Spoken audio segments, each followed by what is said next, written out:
And we just want to reach out to the business owners out there. Hey, if you have been in business for any length of time and you haven't hit your first million in sales, go ahead and reach out to us. We understand that there's always a pivot point. There's always an area to pivot from. Hold on. Let me get in my earpieces. Okay, so there's always 1 second. Gotta connect my Bluetooth.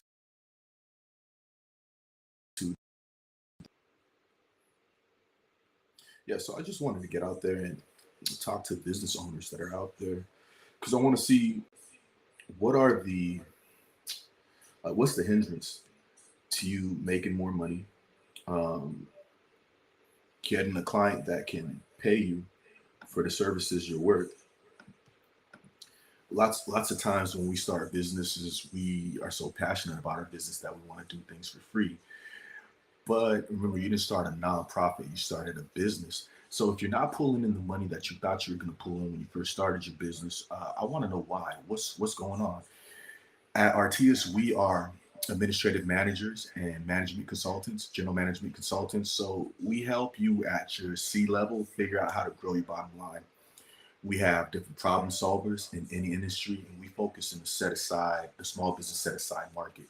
So if you're selling dirt, if you're if you're selling livestock, if you're doing transportation, if you're doing real estate, no matter what you're doing, we want to help you figure out, okay, why haven't you done it a million plus, and what can we do to increase your bottom line?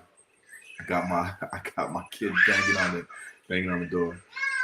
Hey baby, I'll be out pretty soon. Okay, I'm shooting the video. Okay,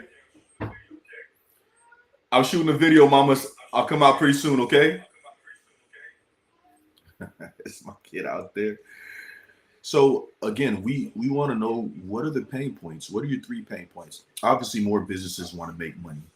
Um, you know, Artius isn't my first company. I had a company where I was doing personal training when I got out the Marine Corps, and I love personal training so much that I used to do it some clients for free, or I used to seriously reduce my my my price just because I'm like I'm gung ho. I want to train the whole world, but then I found out that you get what you pay for. The clients, the service that you offer, you have a pretty good idea of the quality that you bring in it.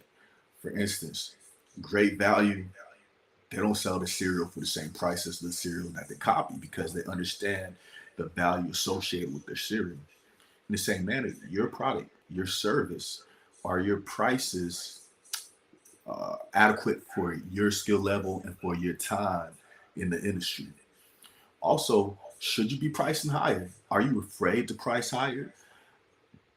The circle that you run with, the group that you want, you know, do they have money to pay for it? And if not, you need to find people that can afford your services.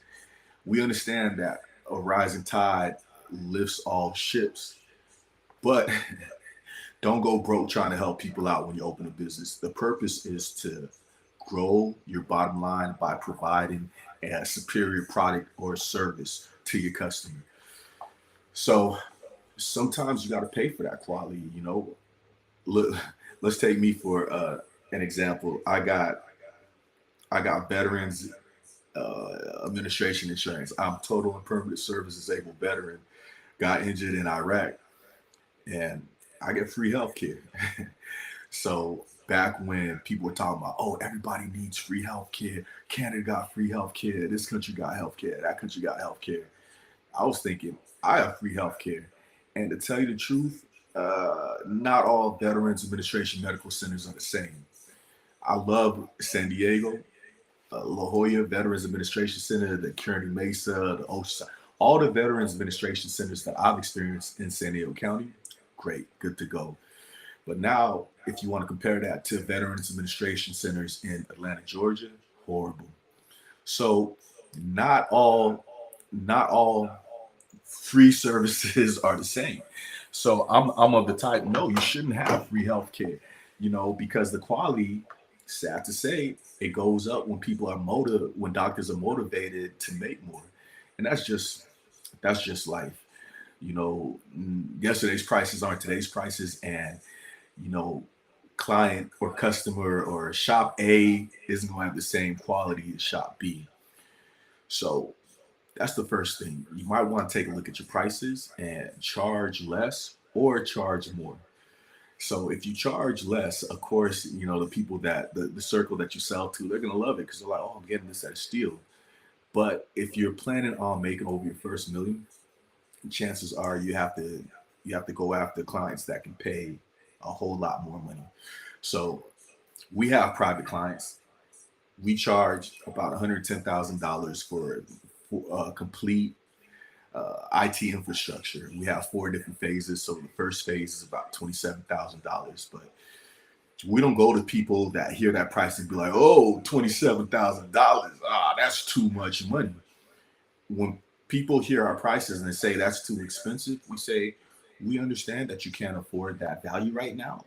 I can help recommend you to someone that can meet you at your price point, but we don't come down on quality. We don't come down on price point. We we've been doing this since 2018. Lots of highs, lots of lows, lots of bumps in the road, and we've got a method now that turns out $1 million proposals. We charge the federal government millions of dollars. We charge local governments millions of dollars when they request services from us, even though we're still competitive and give them a great price, but they have the pocketbook to pay for what we want to pull in.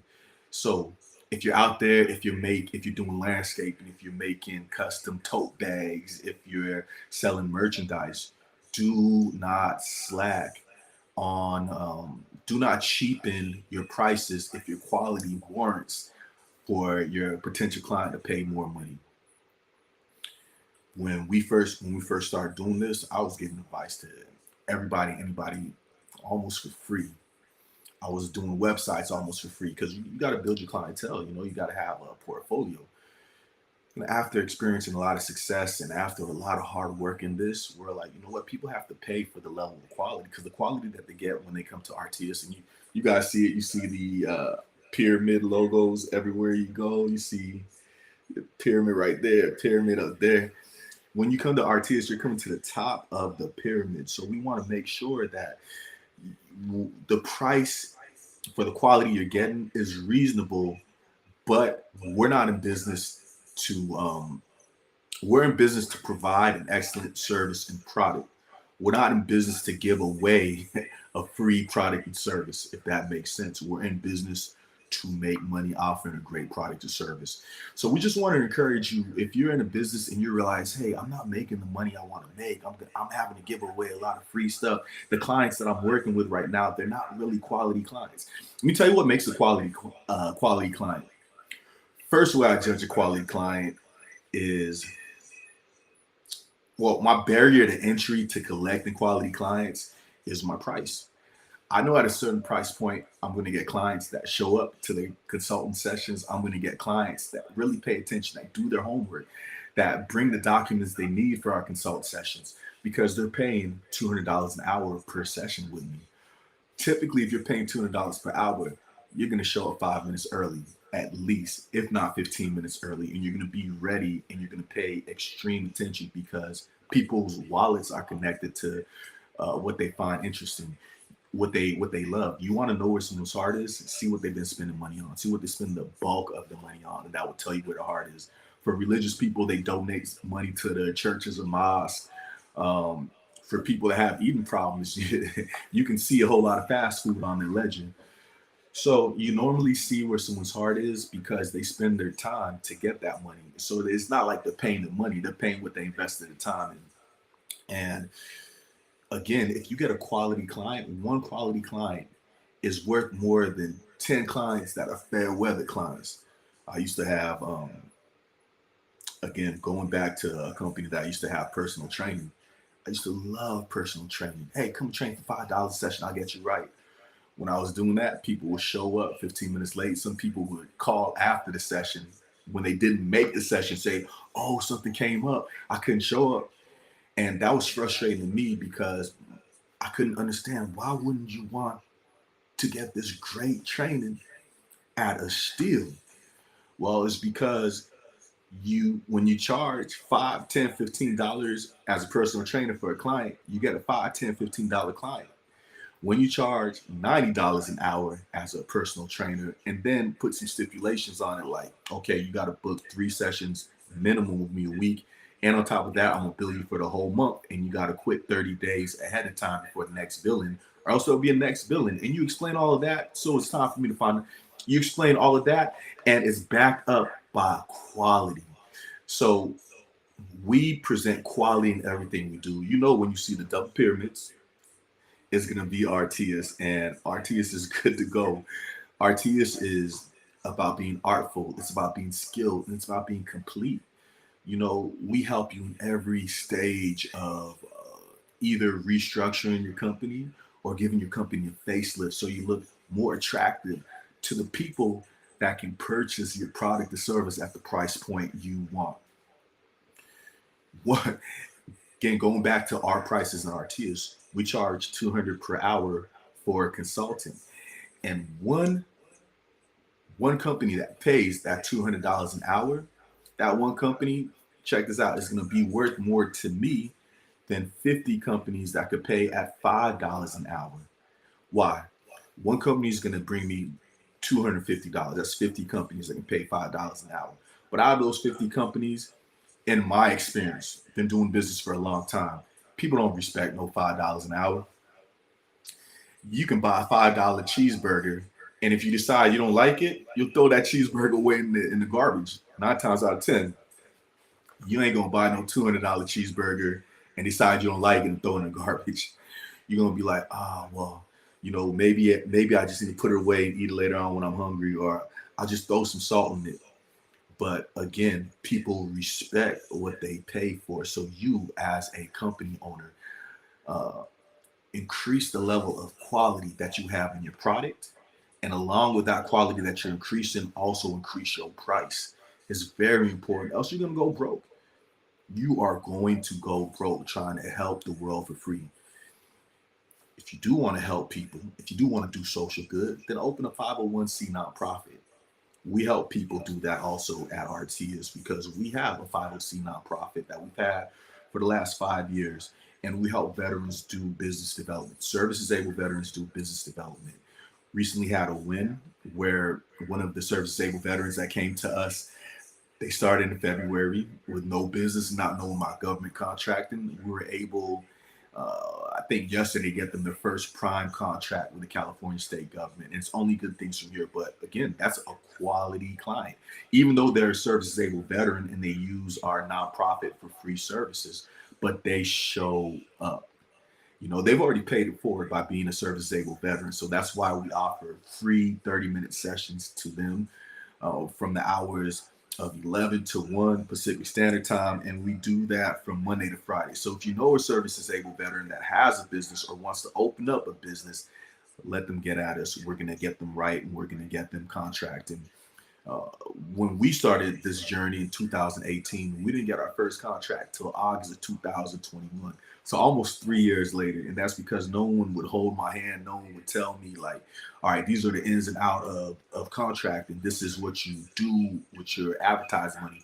This is how you position yourself to attract federal purchasers that have way more money than the private clients that you go after. And those lessons we had to learn. There was a lot of bumps and bruises along the way, but you know, it's part of business. Being a resilient company owner, we didn't close down, and we're proud to say that we're here 6 years later, and we own we have been awarded multi-million dollars in proposals to the tune of 6+ million. And it wouldn't have happened if we didn't say we need to take a knee, we need to fall back and figure out how we can raise our quality and also attract clients that can purchase more. There's you know, someone asked me when we said, hey, we're going to reach out to small businesses, we're going to reach out to startups. Some people don't like working with startups because they're like, oh no, startups, they don't have the money to pay. That's not true. Certain startups have the money to pay. People that see value in the service have money to pay. So we communicate value, we communicate urgency For instance, July's coming up.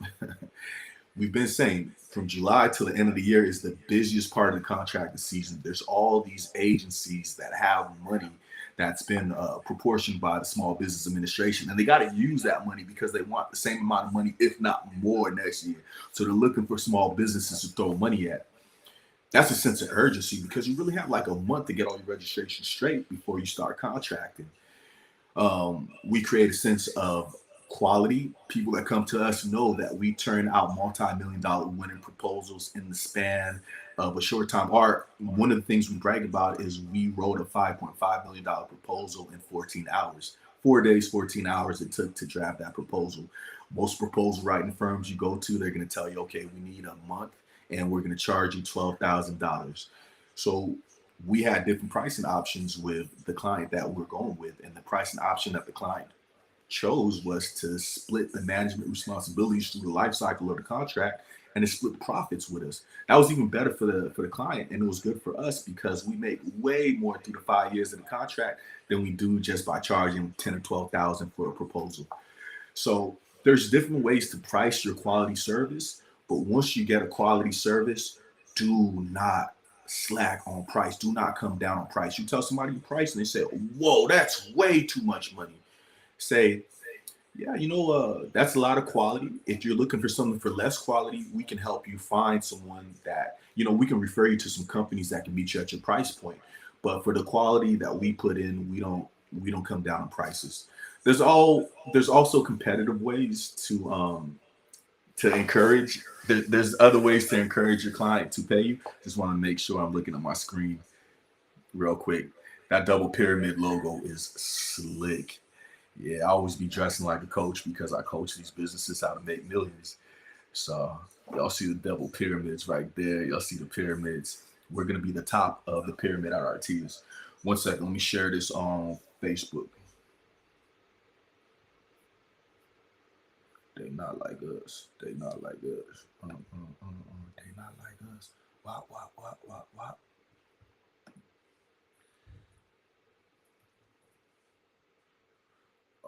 Yep, definitely gonna share this on Facebook. All right, we're on live right now. Okay, testing, testing, testing. Hello.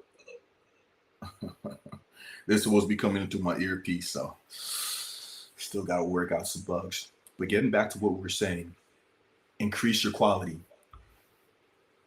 We have quality, skilled proposal writers in the information technology industry.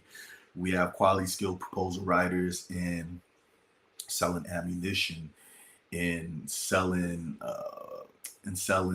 industrial and medical gases, in selling high-end robotic lawnmowers, in selling what else? What else? You name the industry, as long as the United States government purchases those products and services, we have a coach that can get you a contract in that industry. Just like every good coach, you have to listen, you have to come prepared, you have to take the training seriously. But we put a lot into what we do for our clients and we don't drop down in prices. That's why we're so confident saying, oh, here's our booking link. As a matter of fact, at the bottom of the screen, you can see our booking link so you can book a session with us. I wonder if I could, I think I'm able to do what they call an embed in here. One second, let me pull up my website. Oh, shoot, I can share screen. Okay, let me get this ready. I'm about to share a screen with y'all.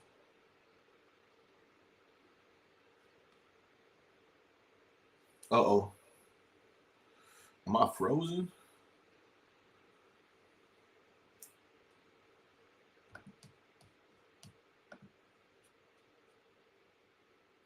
Yeah, I was frozen for a little bit.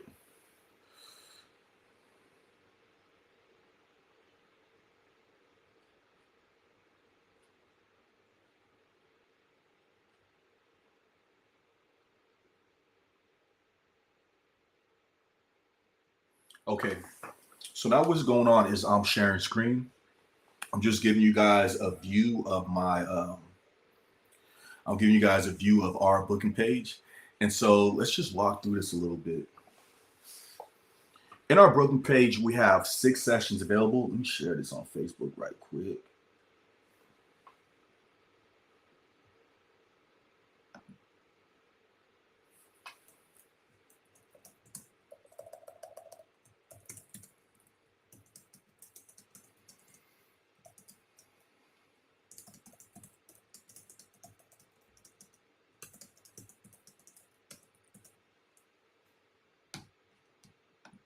Yep, we got to share this.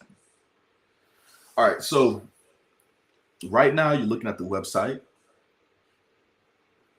We're going to go and highlight our first session. Our first session, we have, again, we have 12 different sessions. And depending on where you are in your company, or where you are in your startup journey, or if you're an established company that's still not getting any government contracts, you can pick one of these sessions, and these sessions are going to meet you where you are.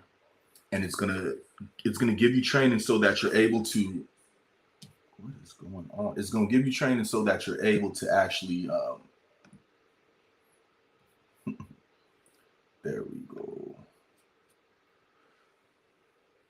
It's going to give you training so that you're actually able to benefit off of the higher purchasing dollar from the United States government.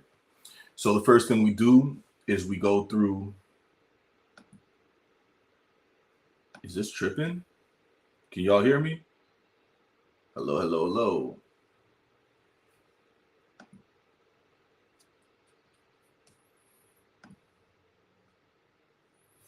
Yeah, so the first thing that we do is we're gonna go through an overview of what contracting with the government is. Then we're gonna get you registered so that the government knows who you are. Every session, there's a quality takeaway.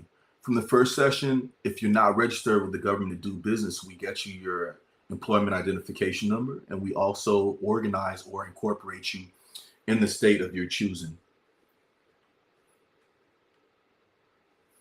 The second session, we get you registered so that the government knows that you want to sell to them, so that you're able to sell to them. And that's going to be in the System Awards Management Registration website. It's a government database that tracks all vendors from the federal government. Then we go and we create you a state vendor account.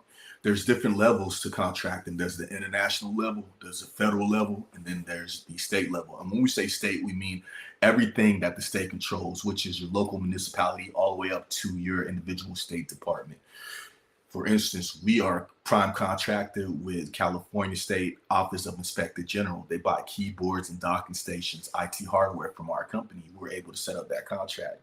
And they buy at a price point that's competitive, but still where we don't have to, sell a left leg just to stay in business. They still owe us about $760 though from our last sale. I'll put that out there in case they're listening. Next up, we teach you how to get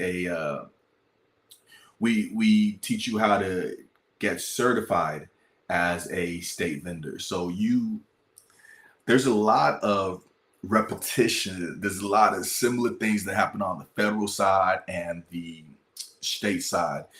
And we just want you to know the steps involved. So besides creating an account, you also have to register your business.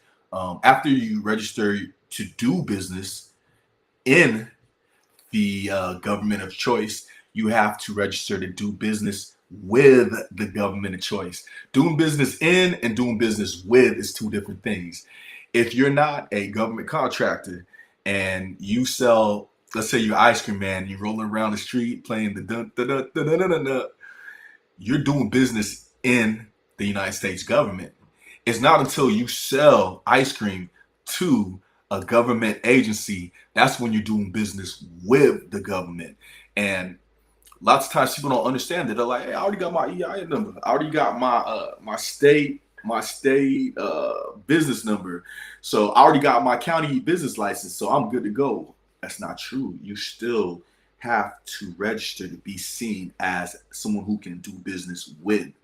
When you first do your organization, your corporation, all that stuff, you're doing that to do business in. But there's always going to be, no matter what level of government you're in, there's always going to be doing business in that jurisdiction and then doing business with that jurisdiction. So that's what the first three. That's what the first few classes set up. Class 1, 2, 3, 4, and 5. Now, once you get certified to do those businesses, we need to talk about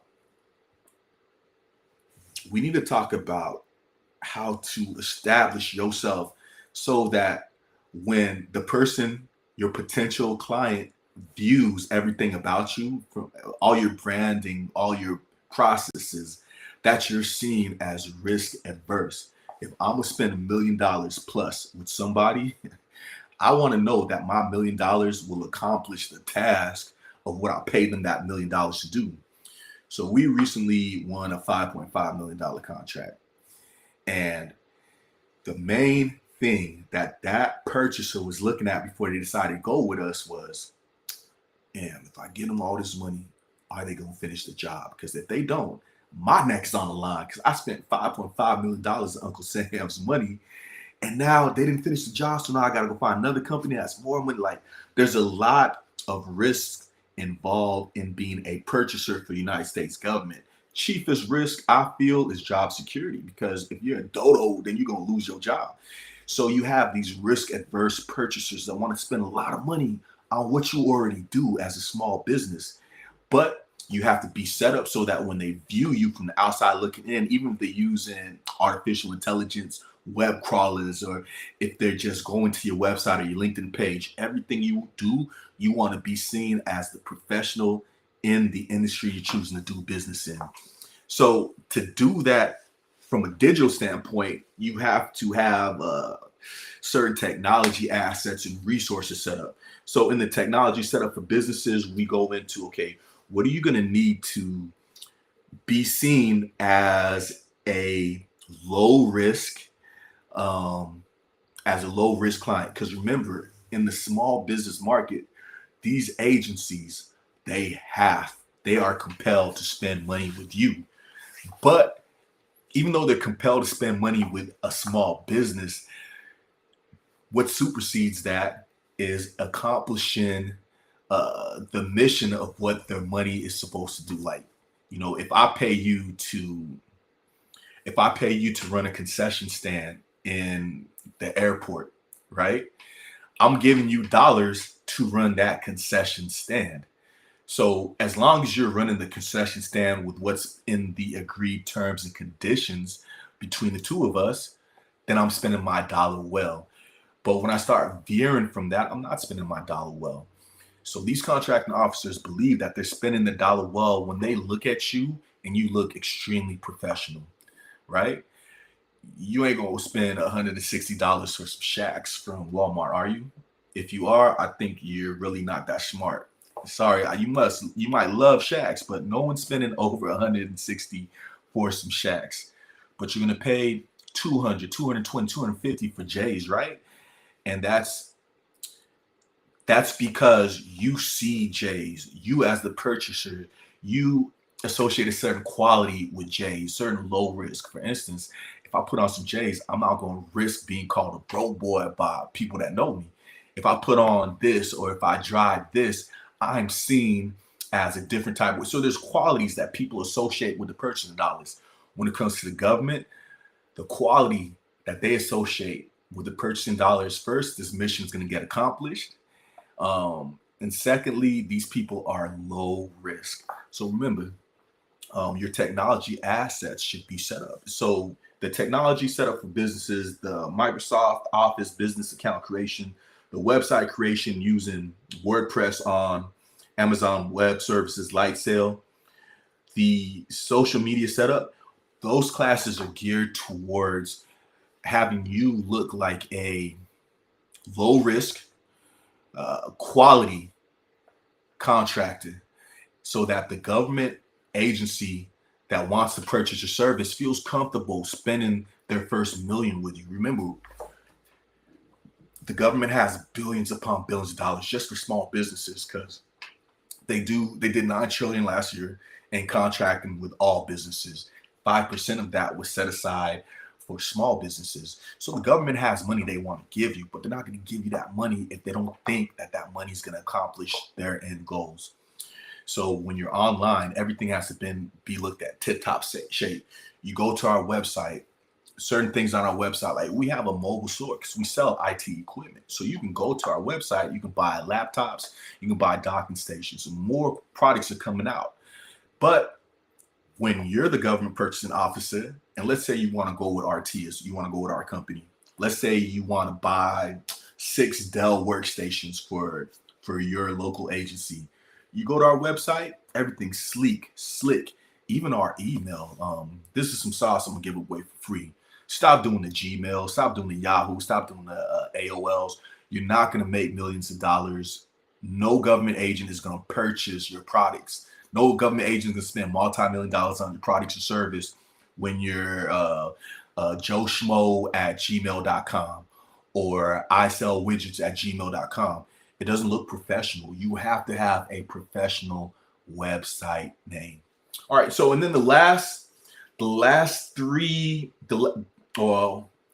sessions are different from setting up your IT environment. There's certain tools, project management tools. They help you turn in responses faster. And when you do win responses, when you do win a multi-million-dollar response, there's so many work items associated with that response. So you want to make sure that you have an accurate way of finding. You want to make sure you have you want to make sure you have an effective way, right, of triaging these opportunities that come through, because these opportunities are cyclical. If you're a real estate agent, I guarantee you that every year there's numerous requests because the government wants to rent or lease an office building or an office park, or they want to find, they might not be looking for residential housing, or that might be something that they're doing on military bases. So there's so many opportunities that come around and around and around. It's gonna come around. If you miss it, it's gonna come around. The trick is you want to have a way. These opportunities, okay, I tell people these opportunities are like bullets that you firing, right? These opportunities are like shots. So in the Marine Corps, I'm gonna take it back to Marine Corps because I love being a Marine, and lots of lessons that transfer up from combat, they go into business. So in the Marine Corps, when you're on the firing range, you take a shot, you take like 3 shots, and then you see where your bullets hit. You see how close your bullets were to each other. You do 2 things. You see how close your bullets were to each other. Then you see how close your bullets were to the target. It's called being accurate, and it's called being precise, right? So precision means that I can fine tune my weapon so that when I fire 3 shots, all 3 shots are close to each other. Accurate means I fine tune how I'm shooting my weapon so that when I fire my weapon, I have those 3 shots that I took hitting the center of the target. Same thing when it comes to making millions in the government contracting arena. Because these opportunities come through so much, to the tune of 9 trillion a year, these opportunities are like bullets that you're loading into your potential gun to fire at the potential to make multi-millions. So one opportunity comes in, let's say, hey, we want to rent a 4-building office park, and you got a month to put it together, and this is what we want in an office park. Okay, so you take a shot. That opportunity is like a bullet that you're putting into your money-making weapon. You put it into your money-making weapon, you take a shot, bop. You get 2 more shots like that, bop, bop. You take 3 shots. Then look, you come to find out, oh, you didn't win none of the 3 shots. Why didn't you win none of the 3 opportunities? Oh, one opportunity, your price was too high, right? Because you use project management tools to find out the price was too high. One opportunity, the way you wrote your response sucked. Your price was great, but the way you wrote your response sucked. Third opportunity, everything was great, but you didn't have any prior experience in writing that opportunity or imagine that opportunity. So because of that, you got denied. So those are 3 shots you just took. Gather the information by using smart next generation project management tools. And then when that opportunity comes back again, guess what? You now know how to write your proposal so that it's appealing, so that it looks risk adverse. Because These is people reading your proposal. It's not AI yet reading your proposals. These are people that when they see your proposal, they want to see fancy colors. They want to see the bells and whistles. They want to see everything looking nice. And then they're going to open it and read it to make sure it makes sense to someone with an okay intelligence. Um, let's say your price was too high the first time you fired your shot. Then the next time you take another shot, okay, let me have more competitive pricing. And let's say you didn't have any prior works on the last 3 shots you fired, and so because of that you got denied. Well, this time I might want to bring in a team and partner to where either I'm the prime or I'm the subcontractor.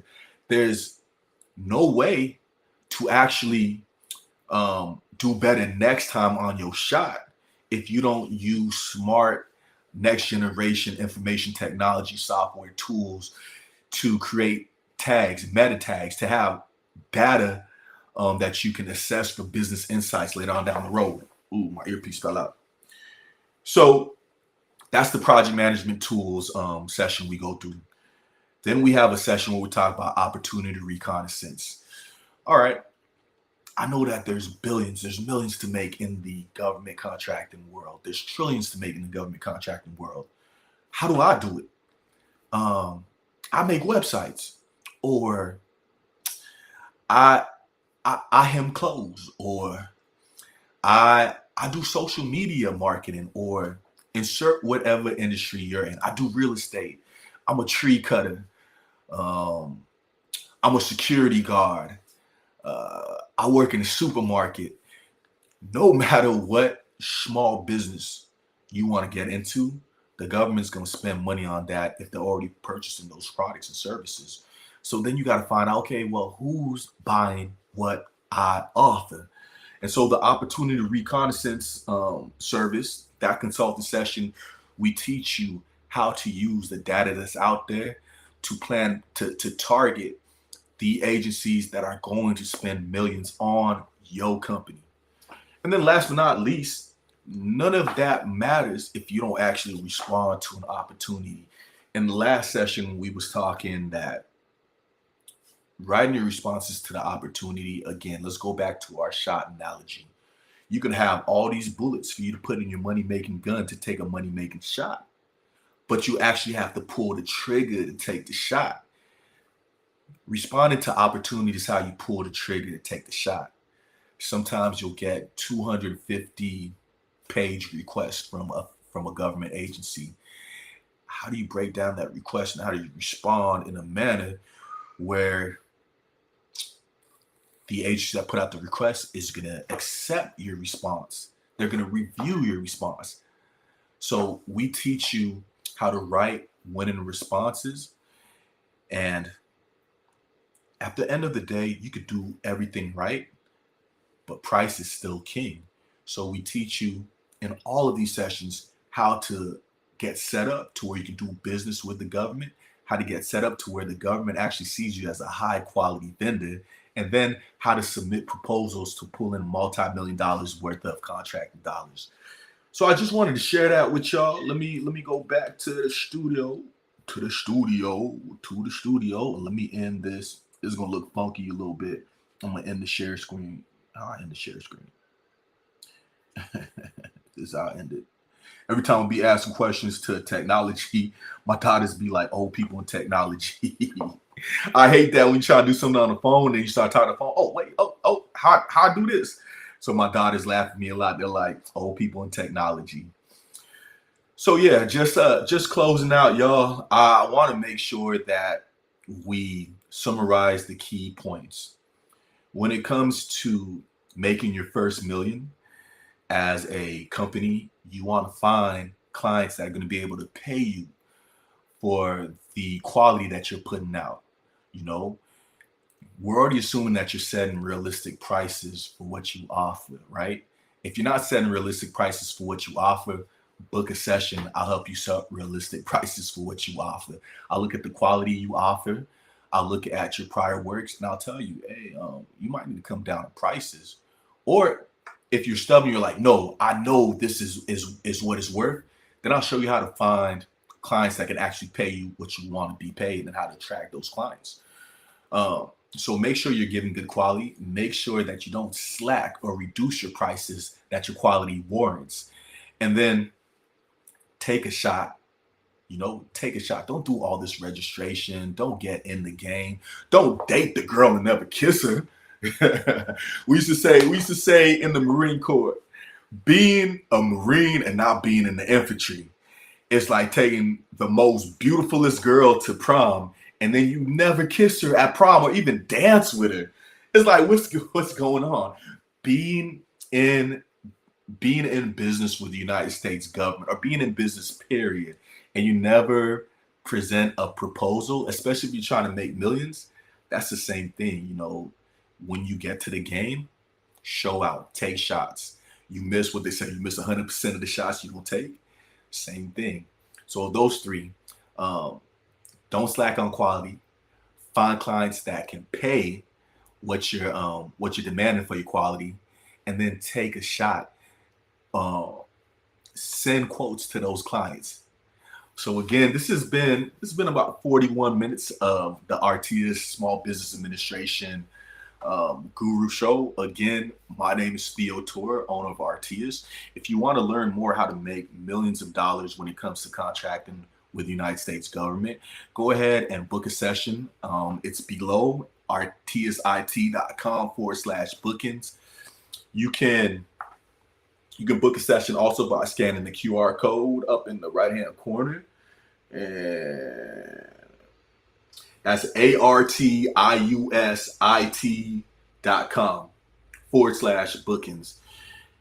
And again, I just want you all to get a look at the double pyramids. So y'all know when y'all see the pyramids, we're talking artful, we're talking skilled, we're talking complete. We are Artius.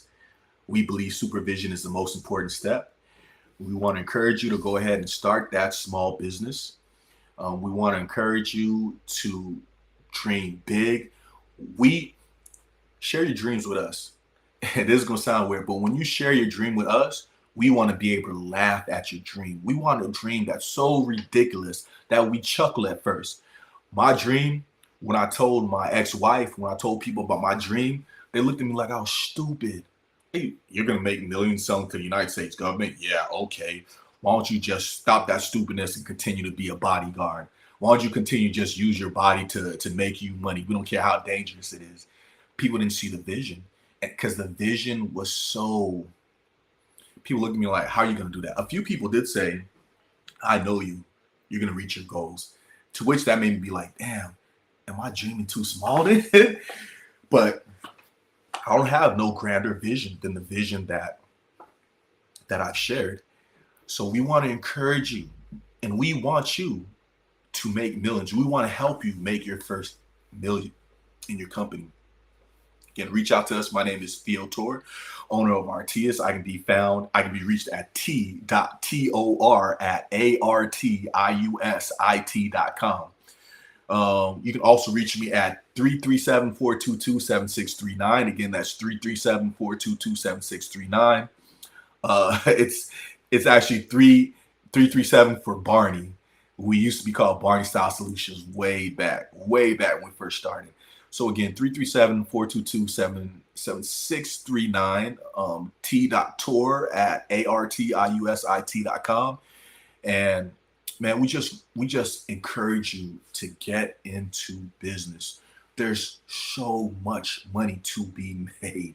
And we actually need more small businesses. Artius, we need more small businesses. And I'm going to close with this. Every budgeting cycle that the federal government has, they appropriate a budget for this agency or this department. Small Business Administration gets set aside 5% of the complete federal budget, the complete United States government budget. Last year, the government did $9 trillion. So Small Business Administration has 5% set aside for that. If they're using that money, that's a good thing, because chances are the percentages might go up, because they're like, look at all these small businesses that we have, and we have to set aside more so that they make money, because they're all operating towards the highest they're operating towards the max of the size standard set by the SBA. So we need to increase our percentage of federal government. So that's good. The more small businesses that are doing this, it's good for me because it's the more opportunity for me to get money from my government clients. On the flip side, the fewer small businesses there are, the less money that you would think there'd be more money for small businesses that are competing in the ring. No, the opposite. The fewer small businesses there are, the federal government's going to review their budget and be like, man, we set aside 5% of 9 trillion and y'all only use 1%. We obviously don't need to set aside 5% of 9 trillion no more because we can use this for another program or this program or that program. So when y'all see me on here encouraging everybody start a business now, it's because I want to continue to have the opportunity to make millions from the United States government because they purchase my products and services. I got private clients too, but the people that pay the most is the United States government. So again, we want to help as many businesses as we can. You know, no matter where you are in your journey, I'm gonna go back to that screen. Go back to that screen. Go back to that screen. Yeah.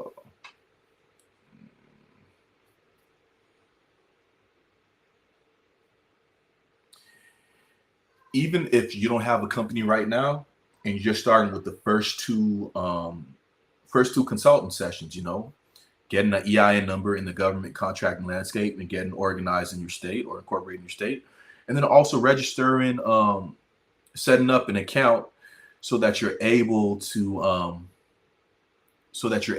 do business with. When we talk about the difference between doing business in the United States government and doing business with the United States government. So please, we want you, that side hustle that you have, that you make decals. There's contracts out there for that. You are a female that does sewing.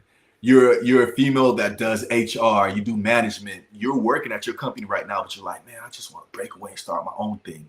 We want to encourage everyone under the sound of my voice that's making a commitment to a side hustle or wants to get into a side hustle. Make money for yourself as a small business and make these millions that the government has set out for you. So, you know, book the first 2 sessions if you don't have a business. But again, no matter where you are in your business, you can book a session. Let's say you have everything set up and you want to respond to opportunities. Well, go to our page and you can book a session, and there's a takeaway in every session. There's a takeaway.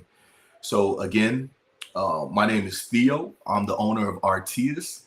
You can reach us at artiusit.com. We are artful, we are skilled, and we are complete. And we do believe that supervision is the most important step. Quickly, if you don't have a mission, purpose, and vision statement, get one, because that's gonna guide what your company does and how your company operates.